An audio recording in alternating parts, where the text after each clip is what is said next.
Josh, thank you so much for joining me here today. I'm thrilled that your work is included in our latest exhibition, Improving Nature.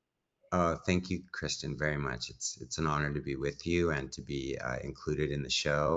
Excellent. So, why don't you tell us a little bit about yourself and your background? Sure. So I live now and work in Southern California and have been here most of my life, actually. But I was actually born in Manchester, England. My father at the time was getting his PhD in cultural anthropology at the University of Manchester. Both my parents are American, but for his studies, they moved abroad before I was born, and then I was born there, and at about 9 months old or so, moved actually to Israel, where he did his field work on agricultural kind of movements that were going on there at the time. So I spent till about 4 years old on a farm, actually, and that had a significant impact, I think, in terms of just my exposure to being in the natural world a lot. And then we eventually moved to Southern California when I was about 4 years old, and my parents still have the same house that they moved into in 1971. So I am, essentially a Southern Californian, but had that sort of first 5 years that wasn't that, and I think that had an interesting kind of formative aspect in terms of, well, having an anthropologist for a father, for one thing, kind of set me up to sort of be aware of just looking at ourselves as a culture and as a society in an interesting kind of way. And my mom was an art teacher, so once we settled in Southern California, and my brothers and I were really her guinea pigs for a lot of her the classes that she taught, and so those were very kind of formative aspects in who I am today. What kinds of artistic influences or cultural influences have you have you been inspired by in your own work? I found myself, I think, traveling again and came across Henry Moore sculptures when I was about 15 or 16.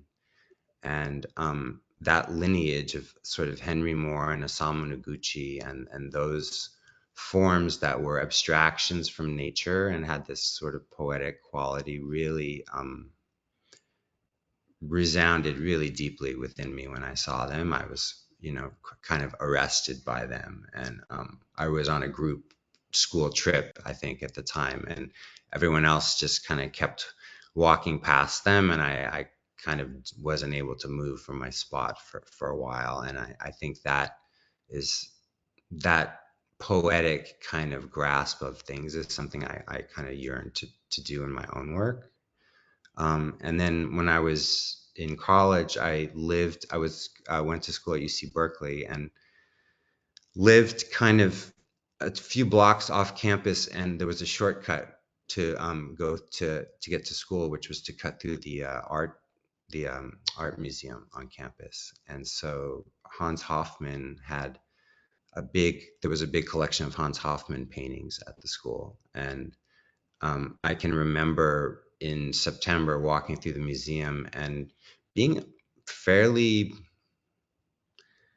I wouldn't say repulsed, but I felt very sort of, I found no way into those paintings at all. I really couldn't understand them. And I just thought there was just that typical response, I think, to abstract expressionism that people have of that, my kid could do that or something. But over the course of the semester and over the course of the year and continued exposure to these works, I really started to realize that it wasn't one painting I was looking at. There were thousands of paintings I needed to be looking at. And so Right. um and then kind of discovering this theory he had about push and pull and creating um physical environments almost within these very abstract kind of compositions was something that was really eye-opening to me. And I think, one thing I've learned as an adult is whatever I think is wrong or am repulsed by, 10 years later I will come to see the opposite way often. So of course, by that spring, I was in love with kind of all of the work and could spend hours in there because I realized sort of I found a way into that. And in my own work, I really think a lot about creating multiple views and multiple sort of micro experiences within sort of, the totality of all of that. So you mentioned a little bit about the biological influences on your work, or the biological content in your work. Can you expand upon that a little bit? Yeah, I I was so my mom, the art teacher, had I was there's a very vivid memory that I have as a about an 8 or 9 year old kid sitting in traffic with my mom, and we were stuck behind a truck that had pipes on the back of it, and she pointed to all the pipes, which we were looking at all these circles, all the ends of these pipes, and she said, "Do you see the pattern that's there?" And I said, and this is my mom in teacher mode, and so as a typical 9 year old, I just kind of was shutting down and like, yeah, yeah, mom, yeah, it's a bunch of circles. And she said, no, there's another pattern there. Do you see that? And I was staring and staring and staring, and that there used to be something called Magic Eye in our newspaper in the comic section where you could just look at this thing, and suddenly another pattern would emerge. And so as I'm looking at all these pipes, suddenly I focus on the negative space between all the circles, which are these sort of inverted diamonds or sucked in sort of diamond shapes. And um, that realization that there was again this unseen sort of pattern there, um, stopped me in my tracks. I kind of felt like, what else am I not seeing all the time that's around me? And then Right. in college, someone turned me on to the Fibonacci sequence and the golden mean, and it started to become sort of apparent that there were these patterns in nature, that there were biological and um, systems and things that were based on these building blocks that were sort of knowable in some way. It's just that it was maybe beyond my grasp to know what they were. So when I saw the equal angular spiral, that nautilus shell that emerges from tracing out the golden mean, as it expands, I again had that same feeling as when I saw those diamonds kind of emerge, that there was these hidden structures all over the place that were just waiting to be sort of uncovered if one could only have the ability or the patience or whatever is required to kind of to see those things. So that first experience that you had with your mother looking at the pipes, those were man-made objects that reminded you of something natural.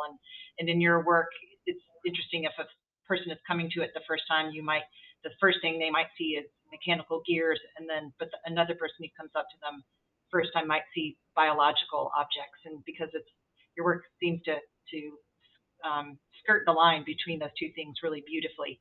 Can you talk about kind of the balance between the made and the grown in your artwork? Yeah, I struggle a lot with powerful tools, I'll say.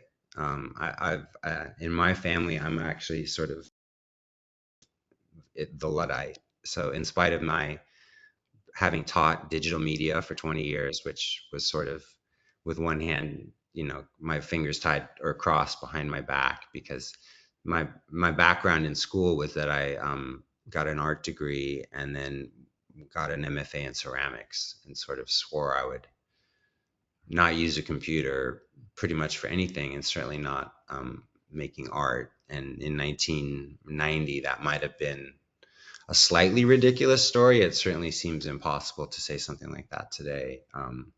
And certainly the world and where things went had other ideas. And so I really found myself immersed in technology. And in spite of that, also sort of not wary of the tools, but wary of the people using the tools. And so it's been a long process for me to sort of figure out um, where to sort of insert those tools into my process of making the work. And what I've found is it's actually better sort of in the middle of it all. so that it doesn't overwhelm the process, that it kind of can aid my own vision and instincts, but then it can kind of step hopefully gracefully out of the way and let me sort of continue to because what I'm looking to do is harness these natural things that really is best expressed kind of through my body, and through my hands, ultimately. That is a perfect segue to asking you kind of about your process. How do you make your work? So often, I will look for conceptually, I like to tie the work to the place that it's in, or some sort of narrative story or history about the place that the work is kind of going to be ultimately cited in, if I'm able to know that ahead of time. I did a commission for the U.S. Embassy in Sri Lanka and the Maldives, and so I based some of the background kind of forms on the profile shapes of the, like, map shapes of the different atolls that are there. So I'll kind of generate things by hand at first and make sketches, and then move to a digital kind of format, and I usually use Illustrator, which is a a vector graphics program, and I'll design and draw the shapes and kind of think about the general forms that I'm trying to make, but it's still actually very loose in a lot of ways. And so then I will fabricate a whole bunch of different kind of forms, and then there's actually, and the people watching are getting this is my opening the kimono a little bit, but there's, to stay in that metaphor, there's a little bit of an ikebana kind of flower arranging sort of process that starts to happen. And so I work usually on 2 or 3 pieces at a time, and I'll kind of start to generate what I thought were the forms, but then I'm very also open to the the aspect of discovery in the midst of that, where I can kind of start to see other connections, or kind of have some surprises that kind of emerge as I'm putting things together, either based on the stains that I'm using, the colors kind of sequencing, or things like that, or the forms themselves. And so it goes from hand to digital, and then kind of, and machine, and then kind of back to my hands, and it's all finished. Um, Again, kind of handmade stuff. So I came to your work because the exhibition Improving Nature is really about wood technologies inspired by the fact that Masonite was invented in Laurel 100 years ago. So we're kind of celebrating that milestone.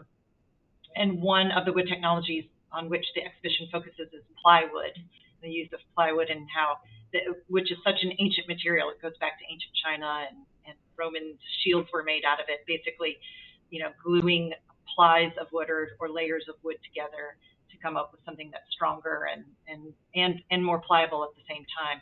Can you tell us about why you're drawn to plywood as a material and how you use it in your work? Well, sure. I mean, it is, as you mentioned, it kind of affords one the best of all worlds in terms of strength and flexibility, and still having a very, well, coming from the world of ceramics, a very forgiving material, I'll say. And so even though there are, strength issues in terms of certain ways that it's used, it's it's really malleable, and it can be repaired, and it has all the kind of qualities. In terms of my interest, really a lot is about the grain, of wood in general, and this connection, especially because a lot of the pieces that I started to make the wood pieces in were connecting to water or reefs and things about sort of the undersea world, that I really liked the idea that um, you know the whole water cycle is contained inside of plants, and it's actually visible in the grain of wood. It literally has this flowing water quality to it, depending on and in fact, behind me, as you see, this nice Doug fir plywood, I mean, it's just always been something, it's being inside the heart of a tree in some really beautiful kind of way. And so and yet at the same time, in terms of the kind of form work that I'm making, where there are these repetition of shapes, it really has that um, solid dependability that, as a building material, that you can rely on it not to warp and twist over time. And so it really became, I started actually using thinner veneers. And then as the work kind of expanded in scale, it, lended itself then to start working with the plywood. And I'm actually excited for future work to kind of start altering the surface of the wood a little bit, and to get into sort of revealing those, especially with certain like birch ply, or like these apple veneers, where you really can see the distinct layers. It becomes a really nice, again, aesthetic kind of tool to manipulate and kind of work with as another, another way to just generate interest in the forms. Could you talk a little bit about the two works that are in the exhibition? Sure. The reefs have been something that I've been making for about, I guess, 10 years now or so. And so that the Reef 12 is just an ongoing exploration of these works that, are a lot about contrasting the more organic and curvilinear and biomorphic kind of aspects of things, and then the more geometric and things that are more predictable, sort of in their shapes and things and that sort of thing. In my wanting to just, in terms of discoveries that have happened to me along the way, and things that I wasn't, didn't necessarily foresee, but have been really pleasant surprises for me, is finding the shapes that have emerged within the negative space when I'm just fabricating things. So just as a way of trying to be efficient and maximize the material usage, what I will do is nest smaller shapes inside of larger shapes. And those then create this negative space between those two. And it's not something I ever know ahead of time, although now I'm kind of aware of it. But the first time it happened, I suddenly realized when I was cutting out, in theory, just 2 pieces, there were actually 4 pieces there, because all of those negative shapes became these other really beautiful and very, to me, surprising and something I never could have thought of creating. And that tied me all the way back to those kind of first aha kind of moments that I've had around visual kind of experiences. And as really, that's become in some ways a real guiding principle for me, that, when I'm feeling that in my gut or in other parts of my body, that usually something good is kind of happening. And over the long period of making things and wondering about who you're making things for and why one makes things and all of these things, I think in the end, just figuring out a very primal kind of principle to connect with, and know that is probably, if it's exciting to you, it's going to be exciting to someone else. It's just then a question of finding those people. That's been a real a good lesson for me as well, kind of in the process of everything. So does your mother know that experience sitting behind that truck one time looking at those pipes has kind of become your guiding principle in your artwork? Yeah. I'm an apple that didn't fall very far from the tree, some roll further further away, but I think, I long ago thanked her for all the torture that I used to complain about. That was. So you talked a little bit about experimenting. You'd like to experiment with kind of the surfaces of the wood, and talking about how surprises that when you've been putting things together in compositions, that there is new new aspect to the composition that you hadn't planned on. What kind of other experimental experiences have you had that's kind of added to your work as you come forward? I was really fortunate in 2015. I did a residency called the Arctic Circle, which was a 2.5 week stay aboard a tall ship in around Svalbard in the North Atlantic in the North Ocean, and just being in such a different environment that was actually bereft of trees. There's not a single tree in that whole region. Actually really made me realize how important those things are to me, as both a reference point, as a way of just understanding the scale of everything around me, and then just it really is a very centering kind of, it's what I think of when I think of sort of as being home. And I mean, it felt like being on another planet, and I think a lot of that had to do with the lack of um, trees and other kind of natural materials that you'd normally find yourself around in the natural world. It's a desert of another sort, and it was. I still haven't really kind of processed it. I made work when I was up there. I made um, actually a really significant piece for me, something called the ice boat, which was a boat that was made out of ice that was, I set adrift, and eventually it melts and it sort of returns to itself. And that conceptually for me is a really strong kind of piece. That's kind of where I like to try to center the work in that kind of way. And so, I think have it, but in terms of producing work to respond to that experience, outside of that, it was such a big experience. I haven't really found the right kind of way to do that. So that's something I think about still, in terms of trying to um, wrap my artistic arms and hands around that. And then just getting back to, you asked about the pieces in the show.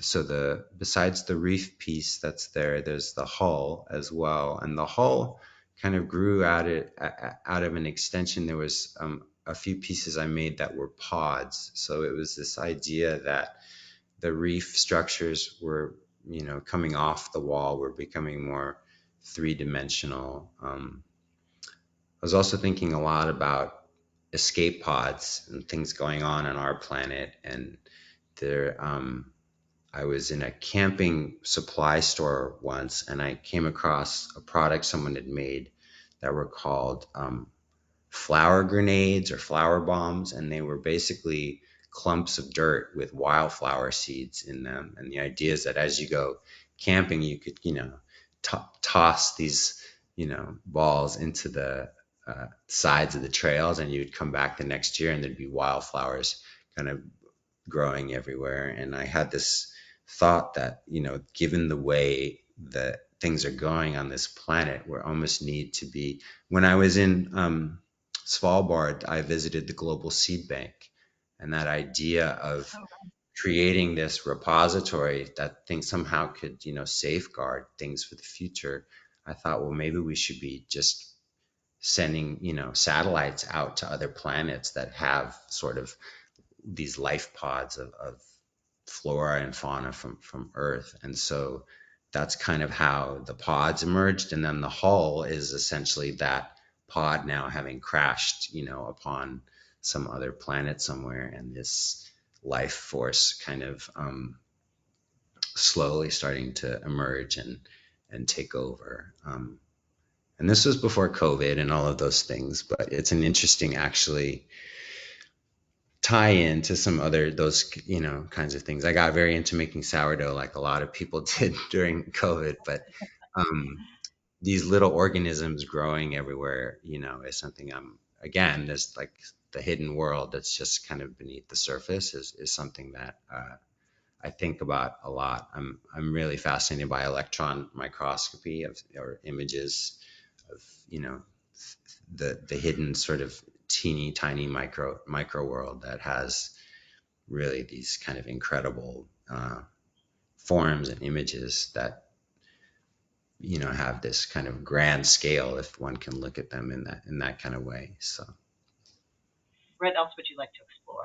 I would really like to do an environment, a kind of more of a total uh, a grotto, I guess, or to have this feeling of again, as though this life is taking over and expanding and kind of starting to consume the environment that it's in. So I, that becomes a question of scale, but I'm thinking about with smaller, kind of starting with smaller spaces and then seeing what kind of opportunities come from that.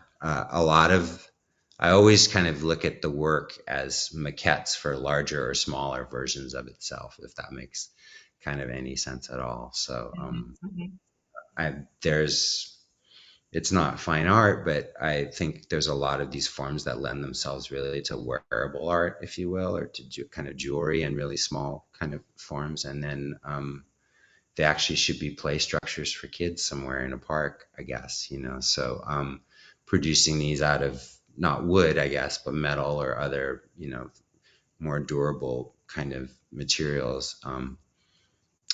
That they're based a lot on fractals, which is something where there is a particular system or pattern that's going, and then there's a scale shift that happens, and then it's doing its thing again on that larger kind of scale. And so um, yeah, I think just continuing to I bigger is always is great, and just I really like the challenge of it. And in general, something I've found is that I'm never the same after I finish a work. There's something that happens along the way in the process of meeting the challenge, of creating the challenge sometimes, and then meeting that challenge or having the opportunity to sort of face that challenge as a commission or collaboration. And I really relish that. That's kind of why I do it. There's almost